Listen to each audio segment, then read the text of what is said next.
Good morning students, study of सटावा से मैं हूं आलोक यादव। आज आपको हम टेंस की सीक्वेंसेस में प्रेजेंट परफेक्ट कंटिन्यूस टेंस को ऑन बोर्ड क्लास में समझाएंगे। तो ऑलरेडी हमने क्लास को बोर्ड पे नोट कर रखा है, सिर्फ और सिर्फ क्लास शॉर्ट करने के लिए। जो क्लास बड़ी हो जाती है तो उस क्लास को शॉर्ट करने के लिए मैंने पहले ही से लिख रखा है। आज आपको हम सिर्फ और सिर्फ समझाएंगे। यदि आप न्यू व्यूवर हैं, आपने अभी तक चैनल सब्सक्राइब नहीं किया तो चैनल अवश्य सब्सक्राइब करिएगा, जिससे आपको रेगुलर क्लासेस मिलते रहें। आइए देखते हैं। तो देखिए, present perfect continuous tense, present perfect continuous tense जो कि प्रेजेंट का लास्ट पार्ट होता है, फोर्थ पार्ट होता है। इसका इंट्रो हम देखेंगे। तो इसका इंट्रो है, जब वाक्य की क्रिया के अंत में रहा है, रही है, रहे हैं। चूंकि ये रहा है, रही है, रहे हैं ये प्रेजेंट कॉन्टिन्यूस में भी होते हैं, तो यहाँ पर रहा है, रही है, रहे के साथ साथ में टाइम भी दिया जाए, समय भी दिया जाए। अगर समय दिया जाता है तो, और समय के साथ मतलब जो कार्य का जारी रहने का जो समय होता है वो अगर दिया जाता है तो समझ लीजिएगा कि ये हमारा प्रेजेंट परफेक्ट कॉन्टिन्यूस टेंस का सेंटेंस होगा। तो ये हमें इसकी पहचान याद रखनी है। कॉन्टिन्यूस और परफेक्ट कॉन्टिन्यूस में इतना ही अंतर है कि कॉन्टिन्यूस में टाइम नहीं दिया जाता है और परफेक्ट कॉन्टिन्यूस में टाइम दिया जाता है। तो इसमें टाइम अवश्य मिलेगा, ठीक है। अब इसके देखिए कुछ रूल्स हैं, उनको समझ लो। रूल्स वही है, सिंगुलर जब सब्जेक्ट हमारा अगर सिंगुलर है तो हेल्पिंग वर्ब हमारी हैज़ बीन का यूज किया जाता है। सब्जेक्ट प्लूरल हो तो हेल्पिंग वर्ब हैव बीन का यूज करेंगे। और वर्ब की आईएनजी फॉर्म, यानी इसको फोर्थ फॉर्म भी कहते हैं, तो इसको हम आईएनजी फॉर्म में लिख देते हैं, वर्ब की फर्स्ट फॉर्म प्लस आईएनजी। एक पॉइंट, इंपॉर्टेंट पॉइंट ये है कि वो निश्चित समय के लिए सिंस और अनिश्चित समय के लिए फॉर। अगर हमारा टाइम फिक्स है, निश्चित है, तो हम सिंस लगे। जैसे निश्चित अनिश्चित को भी समझ लीजिए। अगर सन दी जाए, सन जैसे 1992 या सपोज दैट कुछ भी हो जाए 2020, जो फिक्स है ये, मतलब ये समय बार बार नहीं आता। लेकिन अगर ये कह दिया जाए 12 वर्ष, तो 12 वर्ष कभी भी आ सकते हैं, ठीक है, वो अनिश्चित होते हैं। लेकिन अगर समय इस तरीके का दिया जाता है 1992, अगर वर्ष में ही बात करते हैं, तो अगर इस टाइप से दिया जाता है तो निश्चित होता है, और अगर उसको काउंटिंग के साथ दिया जाता है तो वो अनिश्चित होता है। इसी तरीके से आ जाओ घंटे में और बजे में। अगर ये आ जाए 4 बजे, तो 4 बजे हमें पता है कन्फर्म कि 4 या तो मॉर्निंग में होते हैं या 4 इवनिंग में होता है, तो फिक्स होता है, पता चल जाता है कि 4 बजे कौन से 4 बजे, तो एक फिक्स टाइम है। अगर ये 4 घंटे कह दिए जाए तो 24 घंटे में कौन से 4 घंटे हो सकते हैं, कोई भी फिक्स नहीं होता है। तो इस प्रकार से हमें निश्चित और अनिश्चित, इसी तरीके से दिन आ जाओ। अगर आपको संडे मंडे कहकर के क्लियर किया जाता है तो फिक्स है, निश्चित है। और अगर आपको 2, 4, 6 दिन करके बोला जाता है तो निश्चित नहीं होता है। तो निश्चित समय और अनिश्चित समय को हम इस तरीके से क्लियर कर सकते हैं। और निश्चित समय के लिए हम सिंस लगाते हैं और अनिश्चित समय के लिए फॉर लगाते हैं। तो इस प्रकार से हमारा ये पॉइंट भी क्लियर हुआ। अब इसका स्ट्रक्चर देख लीजिएगा। स्ट्रक्चर इसका ये है कि सबसे पहले हम सब्जेक्ट लिखेंगे, सब्जेक्ट के बाद हेल्पिंग वर्ब लिखते हैं एज यूजुअल, जैसा पहले भी करते चले। और इसकी जो हेल्पिंग वर्ब है वो हैज बीन और हैव बीन, इन सिंगुलर सब्जेक्ट के साथ हैज बीन और प्लूरल सब्जेक्ट के साथ हैव बीन का यूज करते हैं, ठीक है। और वर्ब की आईएनजी फॉर्म, ऑब्जेक्ट इसके बाद आता है सिंस। ऑब्जेक्ट के बाद याद रखिएगा सिंस या फॉर, और लास्ट में टाइम। टाइम लिखना ना भूलें, टाइम को अवश्य लिखा जाता है, ठीक है। ये सिंस फॉर के बाद लिखा जाता है। तो देखिए, अब यहाँ पर हमने जैसे कुछ एग्जाम्पल्स शो किए हैं, एग्जाम्पल्स को समझने की जरूरत है, जरा देख लूँ।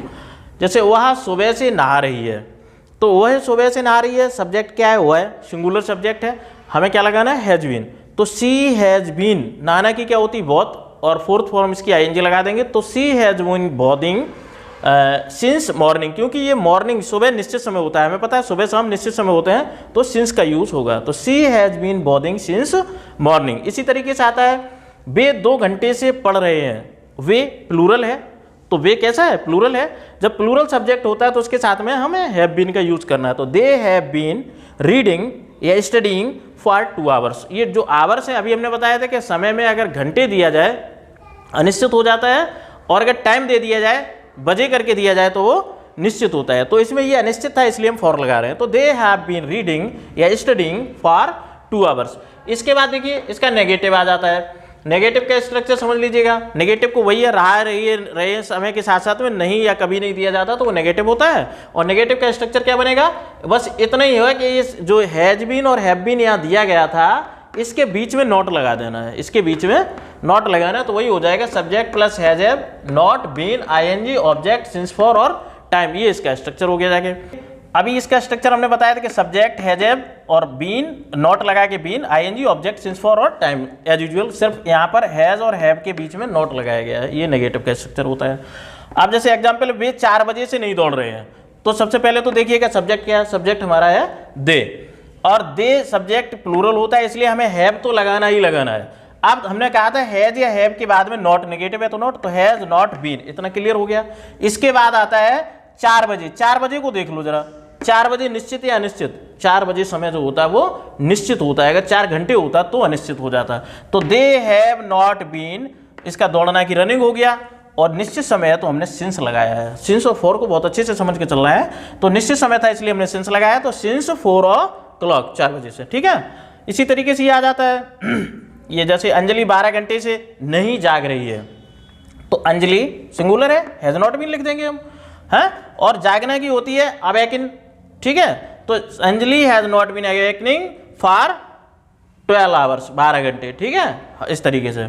तो देखिए इस तरीके से अब आता है इंटेरोगेटिव। इंटेरोगेटिव को हमने ऑलरेडी बता चुके थे कि इंटेरोगेटिव जो है वो दो तरीके से होते हैं, एक यस नो टाइप होता है, एक डब्ल्यू एस टाइप हो। जो यस नो टाइप होते हैं वो क्वेश्चन वर्ड से, सॉरी उसे हेल्पिंग वर्ड से शुरू किए जाते हैं, और जो डब्ल्यू एस टाइप होते हैं वो क्वेश्चन वर्ड से शुरू किए जाते हैं, बाकी कोई फर्क नहीं पड़ता है। जैसे क्या वे कल से पढ़ रहे हैं, तो क्या से शुरू हुआ तो यस नो टाइप हो गया। कैसा हो गया?